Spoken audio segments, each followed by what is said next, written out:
Hello everyone! A lot of you have been waiting for the next part to this chapter, and so I decided that right now I'm going to finish it up. It's about halfway through the chapter, and I had 3 parts to it already. It's about time I give you guys something after 7 months of waiting. What do you guys say? If you guys can give me some comments down below, show some love, it would really help me out to be able to do these more often. I've wound up having a lot of things going on that's been keeping my life rather busy, but I've decided to come back to YouTube because of all your positive feedback, your wishes for me to come back and do more narrations. You guys are awesome, and I hope you continue to be awesome. With that out of the way, wish me luck, because I have no water with me, and we're doing this all by myself, so. I ended up getting a salad and some cooked fish, which I was glad they make here. I didn't know why, but best not to know. After the waiter left, we all talked among ourselves. I was enjoying all this, and nothing can ruin it. Why is that monstrosity still here? Except that.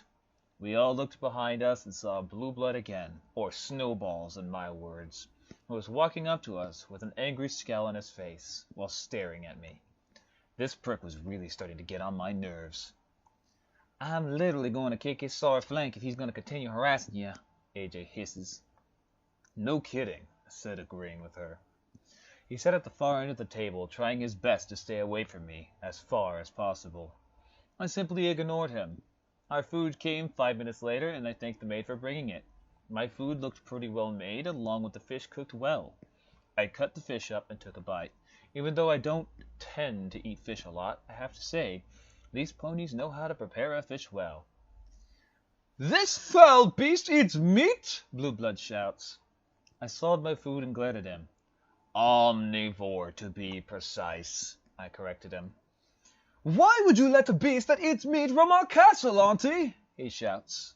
I'm literally 10 seconds from getting up and punching him in the face.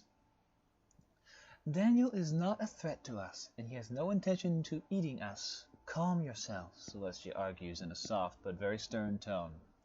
I can tell she's also at the end of her rope as well. A mermaid with a light blue-colored mane, tail, and wore a maid outfit returns with his food that he ordered, but looks at it with disgust. You call this food? It looks like pig slop! What are the chefs doing in there? He shouts. I was almost at my breaking point now, and the others look like they're about to lose it as well, even Celestia and Luna. The waitress asked him if she could help, but Blueblood levitates his plate and throws it at the maid's face, causing her to fall to the floor, making the mares gasp at the action. Okay, that does it. I've had it with this prick. I slowly got up from my seat and walked over to the mare. I helped her up and wiped off a bit of food on her face. Are you okay? I asked in a very calm voice. Yes, thank you, she said while sobbing a little with tears falling. I turned to Blueblood with the most scary and angry scowl I've ever formed on my face. I raised my hand and formed a fist and punched him with a lot of force. It was so strong it made Blueblood fly off of his seat and land on the ground unconscious and with a bloody nose. I turned back at the girls, who had very shocked faces with wide eyes and lowered jaws. A Rarity, Rainbow, AJ, Twilight, and even Luna were smirking. What? He had it coming by his pathetic attitude, I said plainly. No pony treats a mare like that and gets away with it. I've been wanting to do that for months now, I heard Luna say, which surprised Celestia and myself. What? He had it coming to you, she said, sipping her tea. Celestia then looked back at me, and she was a little pissed, which sent a little shiver down my spines. You know attacking royalty is a serious crime, Daniel. I was able to find my words and spoke bravely. I'm sorry, Celestia, but by the way he was acting towards me, and for the way he treated that poor mare, and to my friends, is certainly no prince. He needs a wake-up call and learn some real manners. Celestia sighed. Yes, I know you can be too forward to others, but that still doesn't give the right to attack him like that. You wanted to do the same thing as well, Celestia. I could see it in your eyes, I said. Celestia sighed again. Please don't do that ever again. Better yet, don't punch any pony. I only defend myself if one attacks me, or if they deserve it, I said. Celestia nodded and all of us continued eating, while Blueblood was taken to the medical wing. After around 20 minutes, Celestia, Luna, me, and the gang left the dining room with full bellies and satisfaction. Then Rainbow started. That was so awesome! What you did to Blueblood? Said in an excited voice. That sorry stallion had what was coming to him. I never could have done it better myself, Twilight said, impressed. Woo-wee! You kicked this sorry flank to the next county. That'll show him for messing with us and to ya, Applejack said, patting my back.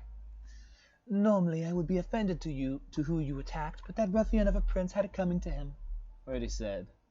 I smiled, but then asked. I've been meaning to ask, even though I understand you guys hold a grudge at him. What did he do to all of you exactly? I asked. Twilight sighed. Blueblood has been crawling under our fur since the Grand Galloping Gala, she said. Is this Grand Galloping Gala some kind of ball or something? I asked. In a way, yes. The gala is a grand party where the highest ponies are attended. Even Blueblood has to attend, she explained. Blueblood holds a huge grudge against us Pegasi, Rainbow said with venom dripping from her words.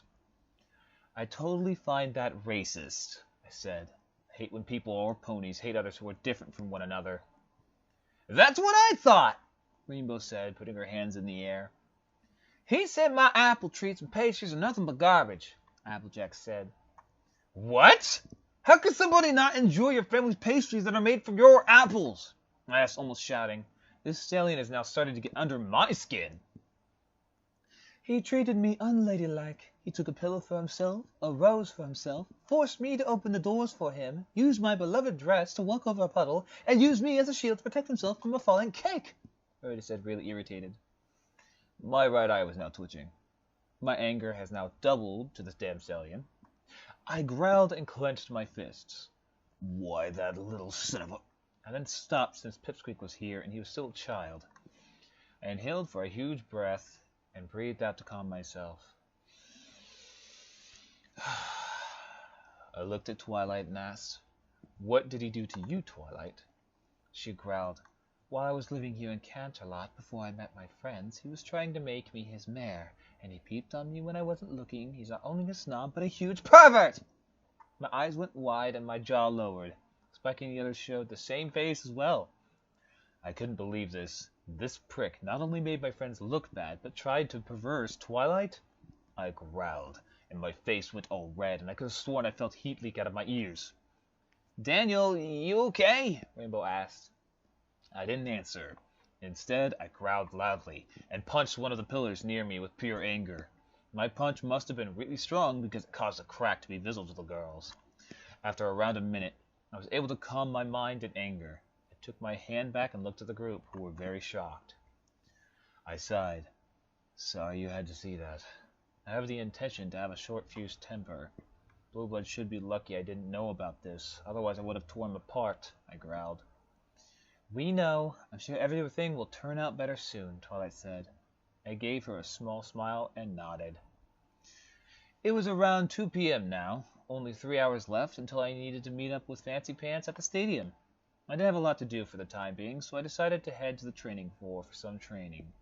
If I knew where it was. I walked around the halls trying to find their training room, but no luck. Damn it, why isn't there a map in this castle? Wait. God damn it, now I'm fucking lost!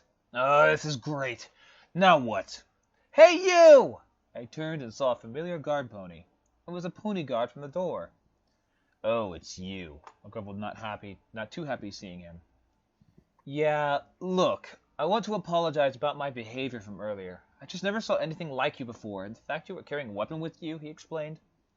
I sighed. It's cool. I'm used to this kind of thing, I replied. What do you mean? He asked. Nothing I like to remember at all, I said while walking. Oh, well, I'm Blue Shield, one of the guards here in Canterlot, he greeted. Daniel Blaze, I greeted without looking at him. You're Daniel Blaze? The human, I corrected him. Human? That took down that Varanus from Ponyville? He asked, shocked. Yep, I answered. Wow. I'm still shocked you took the Leviathan down. I'm impressed, he said to me. I looked at him and smiled a bit. Well, it wasn't easy killing it, but I'm just glad no pony got hurt, I said. You feeling okay? He asked. Well, I'm trying to find the training room, but now I'm lost in this castle, I explained. Oh, I know where it is. Follow me, he said, leading the way. Now that I was getting a better look at him, he looked pretty young, probably around 16 or 17. So I then asked, I'm curious, Blue Shield, how old are you? 18, he answered. Wow, starting a high responsible job at a young age? I said. I know, I've been getting that a lot. Me and my sister started working here at the time we were 17, he explained. You have a sister? I asked. Yeah, her name is Featherduster. She's one of the maids here in Canterlot, he explained, taking off his helmet. He had a light blue mane as well, like the maid from the dining room. Does your sister have a light blue mane like yours? I asked. Yeah? How do you know her? I asked. I don't really know her, but I helped her when that sad excuse of a prince treated her like garbage, I explained, growling a little. What? What did he do to my sister? He asked, pissed now. He threw his food in her face, making her cry, I explained. Ooh, that little. I'm going to kick his sorry flank when I see him, he growled. No need. That part was already taken care of, I said, smirking. What do you mean, he asked. After I helped your sister up, I punched him in the face, sending him on his ass and knocking him unconscious. You should have seen the reactions to the others that were with me. Priceless. Oh, man. I wish I was there to see it. I could just picture it now, Blue Shield said, laughing. After our laughing, we calmed down, and Blue Shield took a breath. You know, Daniel, you're an okay guy. And thank you for helping my sister. Much appreciated, Blue Shield said, smiling. Anytime. I'll kick Snowball's flank any day, I said, smirking. With that, Blue Shield fell to the floor, bursting with laughter, clutching his stomach and tears rolling down his eyes. Stop! Stop! I can't take it! My sides are gonna open! I laughed as well, while I held my stomach as well. After we finally ceased our laughter, after around 5 minutes, I helped Shield up and he wiped any last tears. Oh, my Celestia, wait until I tell the others about Blueblood's new nickname. They'll be in their beds for a week from their laughter, he said, chuckling a little now. I let out a chuckle of my own. I could just picture it now. We continued walking until we finally made it to a pair of blue doors. We opened them and we entered the training room. I can't thank you enough for helping me find this room, Blue Shield, I thanked.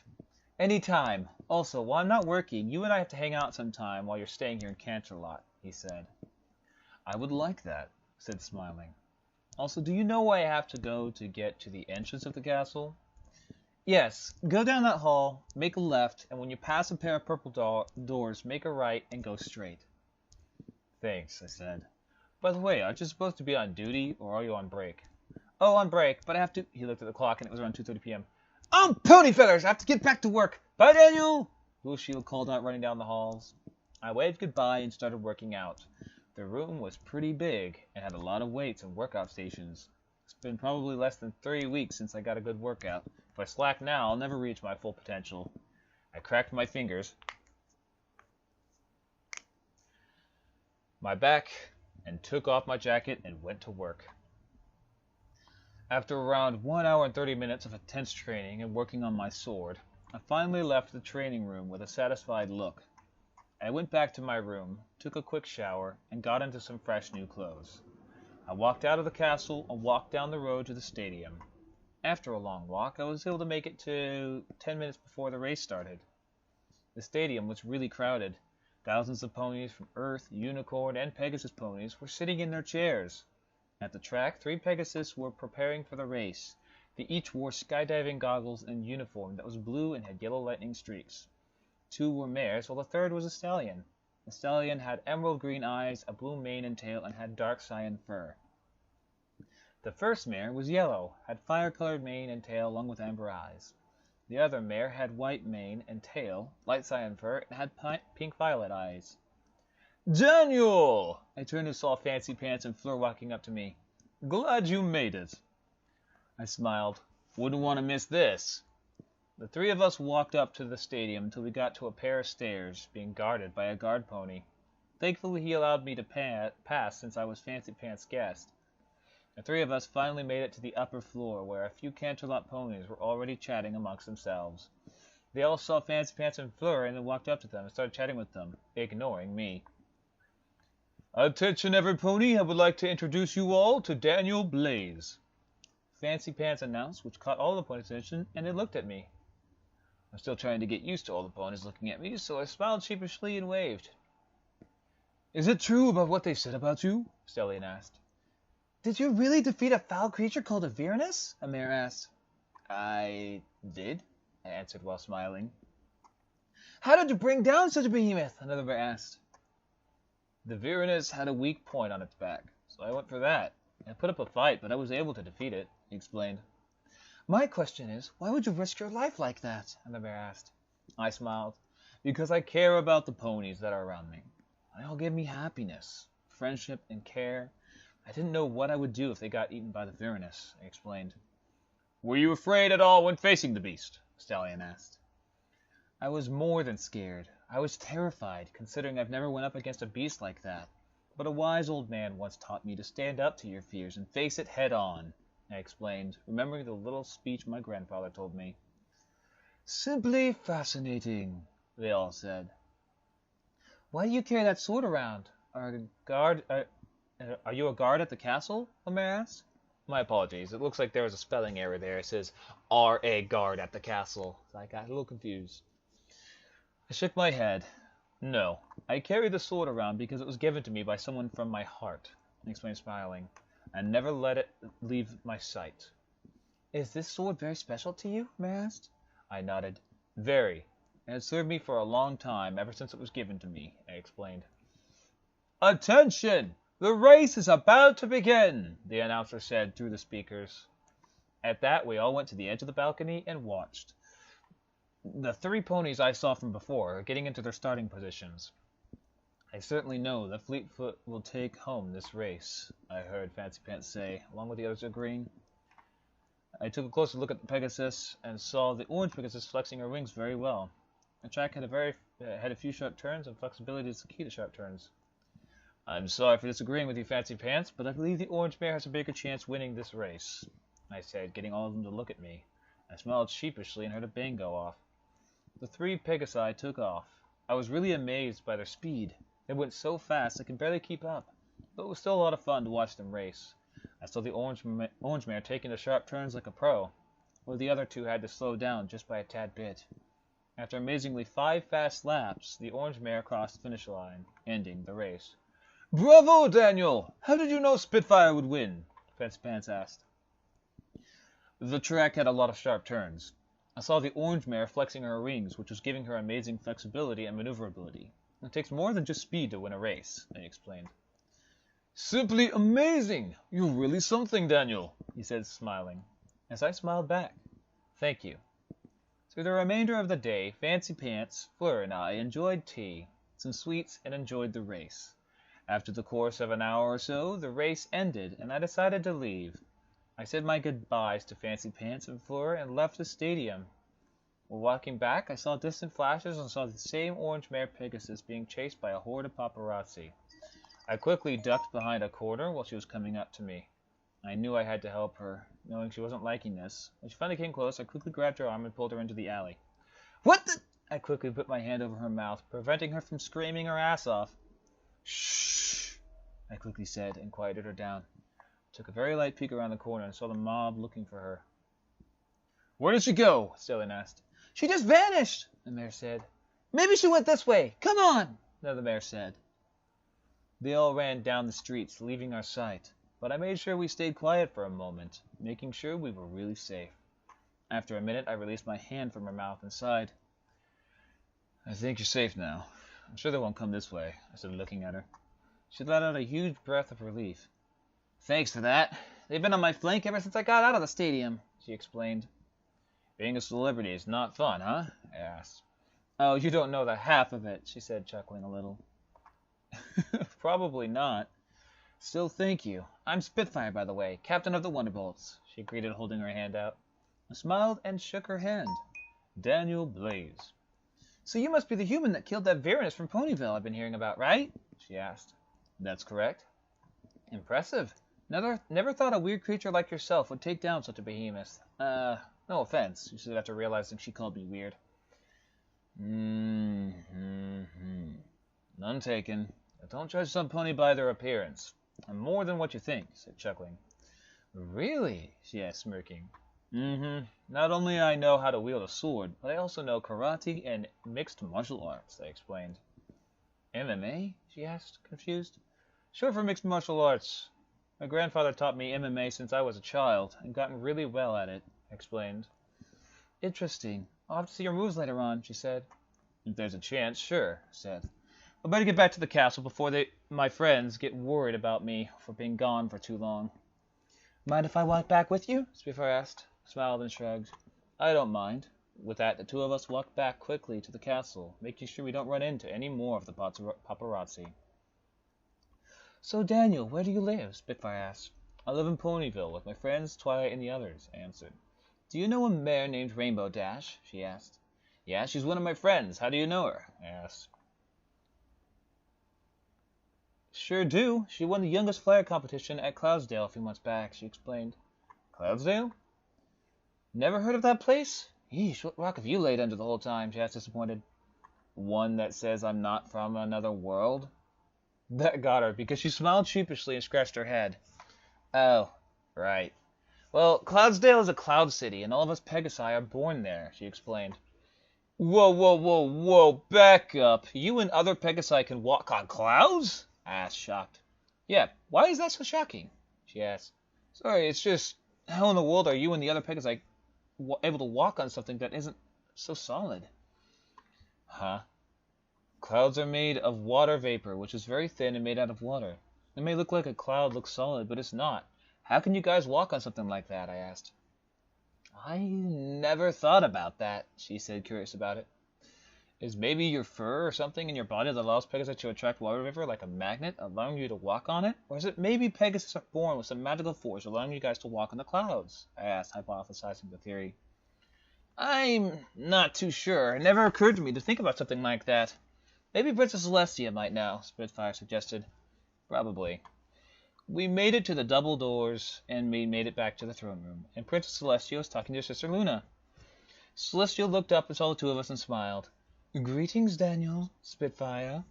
The two of us bowed to her, not wanting to be rude. Now, there's no need for that. Please rise, she said in a motherly tone. We both rose as commanded. So, Daniel, did you enjoy the race today? Celestia asked me. I did, and Spitfire did amazing, I said, smiling. You were watching the race? Spitfire asked. Yep. I was invited by Fancy Pants himself, I answered. Whoa, I'm impressed. Getting to be one of his guests is an honor, especially to an abnormal pony, or person in this case, he said. Well, better get going. Don't want my team to get worried about me being gone for too long. Alright, do you think we can catch up again? I asked. Spitfire smiled. Don't mind at all. Do you have a P-phone? I chuckled. No, but I do have something related to it, I said, pulling out my iPhone. Sweet. Here's my number. She's giving me her number. After it was dialed, I placed my phone back into my pocket. Gotta get going. Bye, Daniel. She waved goodbye and left. It seems thou hast made a new friend, I heard Luna say. I chuckled a little. I guess so. I can't believe I'm making new friends left and right so quickly, I said, a little surprised.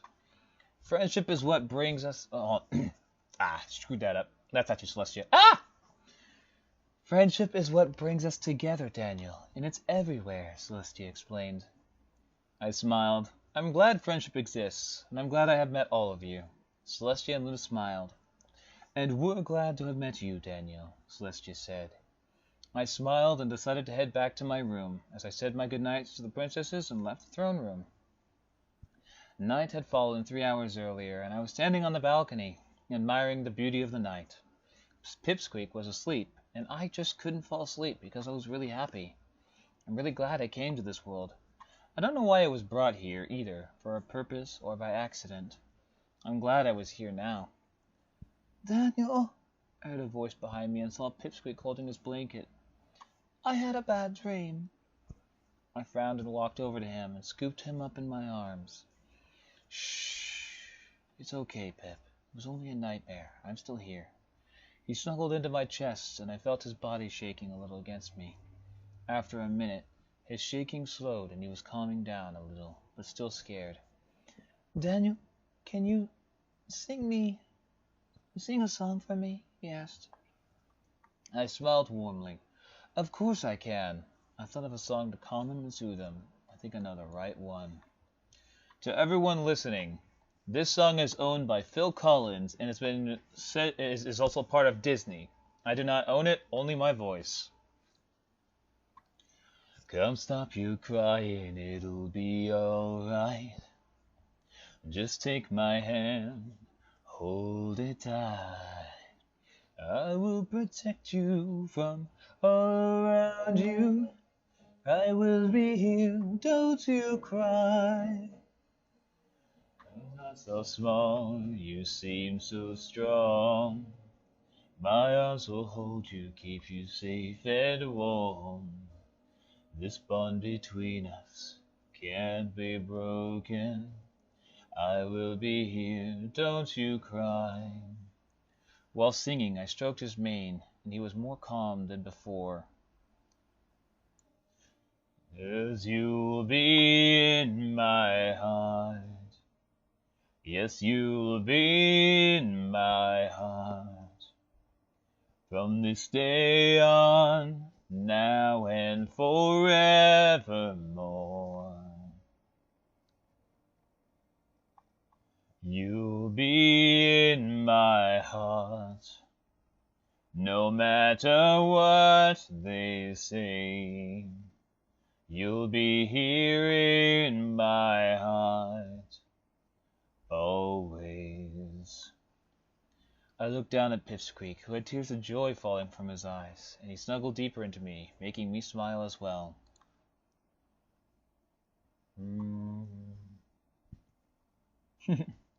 Why can't they understand the way we feel?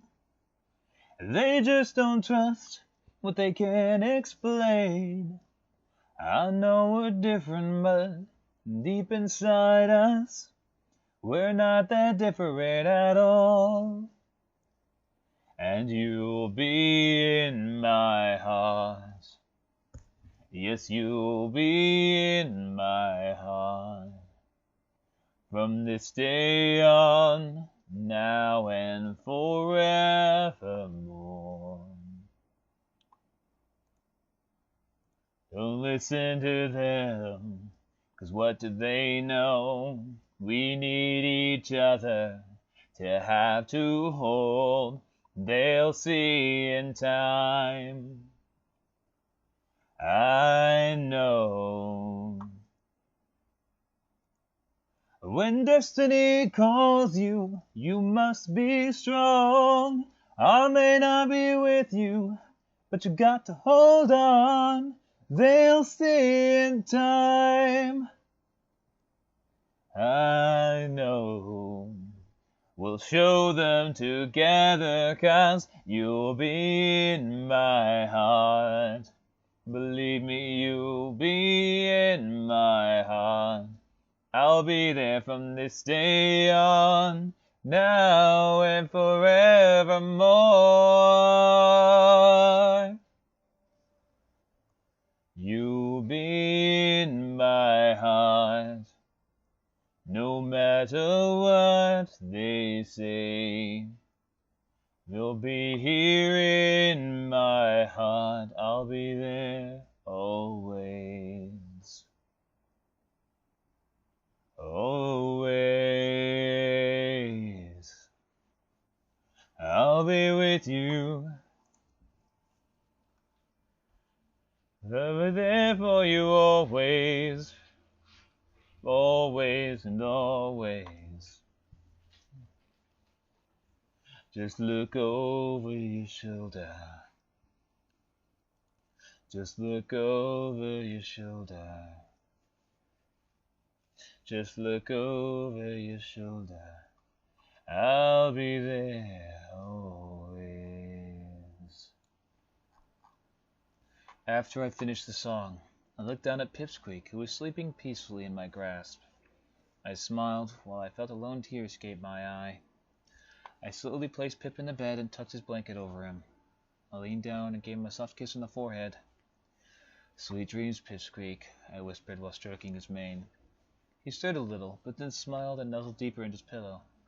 I smiled and left him to sleep. I walked back out to the balcony, sighed while resting my arms on the rail. Thou seem to handle yourself well with children, I heard a voice. I turned and saw Luna on the left edge of the balcony, smiling at me. Oh, Luna, how long have you been there? I asked. For a bit. I sensed Pipsqueak was having a nightmare and was about to help him, but he woke up. I was about to help him, but then you sang to him and soothed him, she explained. I blushed when she mentioned she heard me singing. Well, singing runs in my mother's blood. I seem to have picked up this talent when I was born, I said. I turned back to the night sky and admired the stars. Are you doing okay? Luna asked next to me. I smiled and nodded. Yeah, in all my years I've never laid my eyes on such true beauty of the night. That's simply beautiful. I looked at Luna, who surprisingly had a shocked face in disbelief. You like my night sky? I was a little confused at first, but remembered Luna was controller of the night, which Celestia mentioned when I first came here to Canterlot. I smiled again and nodded. Yeah, your night sky is truly beautiful. The night sky back on Earth wasn't as pretty as yours is. Many reasons I enjoy the night sky is because I always do this with my mother a lot. Not to mention it calms me so much. It was always to see the stars back on Earth. Not to mention the moon was always small. But your night is truly breathtaking with all its beauty, the shine of the stars, the size of the moon, and majesty. You really know how to make a pleasant night. After my explanation, Luna's expression was now even more shocked than before. I was getting a little worried. I offended her in a way. I scratched the back of my head and looked down. Sorry if I offended you in a way, but She cut me off when she grabbed me by the arm and pulled me into a deep embrace. This shocked me beyond any levels. Not only the Princess of the Night was hugging me, she was also crying in my shoulder. I heard the sound of her soft sobbing while she was nuzzling into my shoulder. I literally didn't know what to do. My brain wasn't functioning properly. Thank you, I heard from her crying. Thank you so much. You are far the only pony who has said anything like that about my night sky. What do you mean? I asked now that my brain was working again. She broke the hug and stared into my eyes and explained. Not many ponies out here in Equestria watch my beautiful night. They always sleep through it and embrace my sister's daylight, Luna explained sadly. I was jealous of my sister, and I wanted all the ponies to embrace my night, so I became the one known as the Mare in the Moon, also known as Nightmare Moon. My eyes went a little wide-eyed by this, and she continued. I tried to destroy my sister, so the night will last forever. But she was able to stop me and banish me to the moon for thousands of years, Luna explained. That made my eyes widen more. You were imprisoned in the moon for that long? I asked, shocked beyond my mind. Luna looked at me and nodded sadly. It was the only way to keep Equestria safe from my wrath. But then I was able to break free and brought the eternal night back. Thanks to Twilight and her friends, they were able to stop me, and I was able to return to normal. Soon, tears started to pour out of her eyes. But so many of the ponies still feared me because of what I did, and they still see me as Nightmare Moon. And they still prefer the day over my night, Luna sobbed. My heart ached so much seeing her like this. I couldn't believe she went through so much, and the fact some of the ponies still see her as a monster. I decided to comfort her by walking up to her and wrapping my arms around her, causing her to look at me in surprise. Daniel? I was silent for a second until she spoke. I'm sorry you had to go through so much pain and loneliness for thousands of years, Luna.